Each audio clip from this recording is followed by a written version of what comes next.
Joining us now is Jessica Ehrlich, Senior U.S. Media and Entertainment Analyst at Bank of America. Jessica, welcome back. Good to have you with us. We thank you. Thank you so much for having me. I absolutely couldn't agree more. This has been the year of the experience, whether it was Beyonce or Taylor or whomever.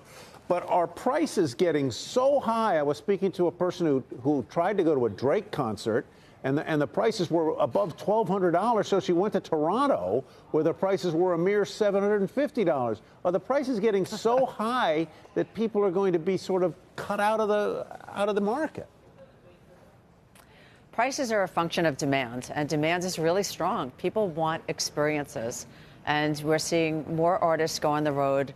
And you're seeing it like on a global basis. So it's U.S. or Anglo artists on the road in the U.S., Europe, Latin America. But then we're seeing Latin American artists and Korean, K-pop artists, and now African artists are becoming more popular, and venues are being built globally. So yes, prices have gone up dramatically, but that is a function of demand. And then there are offshoots to the concerts, whether it's merchandise, people are spending a lot of money on that. And there are other ways to bring money into the system as well, sponsorship, for example. Yeah, Morgan was out buying a lot of that Taylor Swift merchandise, weren't you? Yeah, well, we were seeing it at the theater. You're seeing it at the theater, yeah. But anyway, so let me ask you this, Jessica: is there a tenderness if the economy begins to slow, and how much might that tenderness take some of the air out of the balloons of some of the stocks you follow?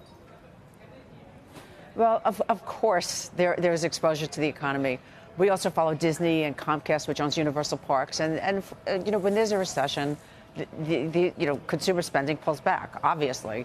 But what may be different about what's going on now, and it's not just the post-COVID, comeback. It's a global phenomenon. So you're seeing if we're, in the economy pulls back here, there may be other areas of the world that are stronger, and artists are touring longer and across the world.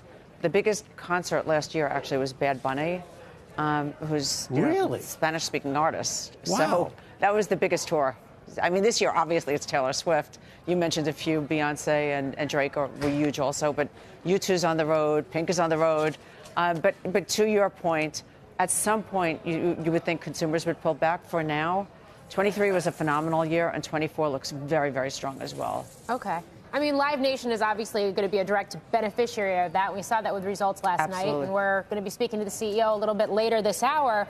But putting that name aside, from an investor standpoint, if you want to capitalize on this right now, what do you buy? What looks compelling? Well, I know Michael Rapino will be on a little bit later. And Live Nation kind of sits at the nexus. They're in all parts of the business.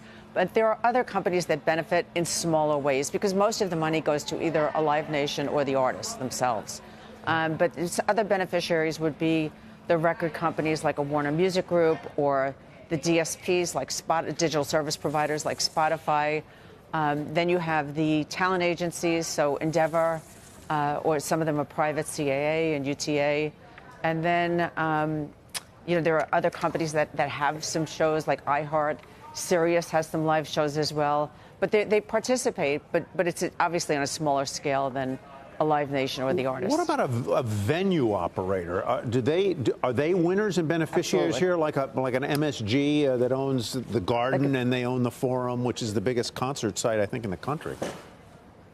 MSG and also their sister company, Sphere, are huge beneficiaries. So the risk in that is that there's this upfront cost, which of course they've already passed that, and then once you're past that, it's just filling the venue, and they are huge beneficiaries. Huge, they've got the food and the beverages and ticketing, so they obviously will. It's extremely profitable business, and the fact is that events have gone up.